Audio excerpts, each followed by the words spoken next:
Make an appearance. This is Darren Peck, and you could talk about sun, rain, or cold. What are you going to start out with? I think I'll start off with the cold because that's the one coming first, but we've got a mix of all those things in this forecast. The number one item, though, that you experience today, especially if you were up in the morning, is the cold temperatures. It's going to be a little colder tomorrow. It's real pretty out there now. That's the view from Treasure Island, looking back out towards the west, and you see the Golden Gate Bridge out there, and sometimes that view almost doesn't look real, but that's live right now from the camera on Treasure Island. The numbers are just down a few degrees from where we were for daytime highs. We made it up into the low 50s today. The daytime highs are fine. It's the morning lows, thanks to how dry the air is right now, and those clear skies.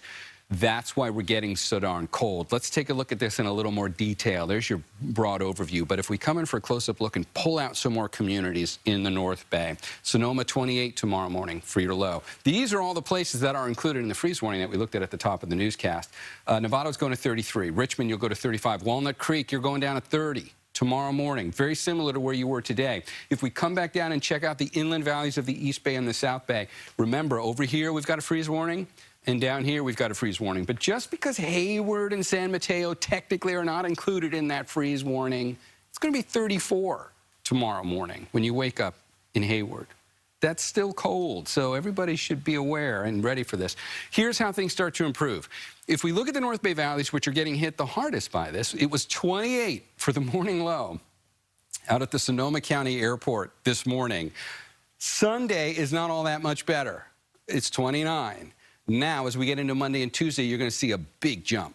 I mean, it's almost like the temperature spike. It's going to be 46 for the morning low on Tuesday. The reason we're doing that is because there's a whole series of weak little weather systems coming our way that are going to give us a bit of a cloud blanket overnight, and they're going to reverse the winds, so it's not going to be offshore, it'll be onshore, and that will increase the humidity. And having a little more humidity in the air, whether you have clouds or not, that can also act like an insulating layer and help keep some of the warmth in overnight. We start doing that on Monday and Tuesday, and you can see the difference it makes. Those are the numbers for the inland valleys of the East Bay, and these are the numbers for the Bay in general. It's a bit tougher to spotlight one location here, but in general in the Bay, mid-30s, we saw that, and you'll be up around 50. That's it for the morning low on Tuesday. Those are daytime highs right now. Speaking of which, those are tomorrow's daytime highs. No real change here. The next series of systems already getting developed in the Pacific. Watch that large area of snow spinning its wheels in the Gulf of Alaska. It stays too far north for us.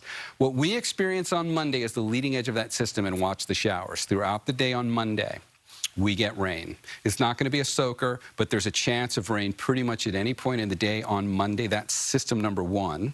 And then we've got a few leftover showers early Tuesday morning, likely get a break Wednesday and Thursday. And then the next chance for rain shows up by Friday of next week. Same story on here for the microclimates. No major storms, but at least a little more rain. All right.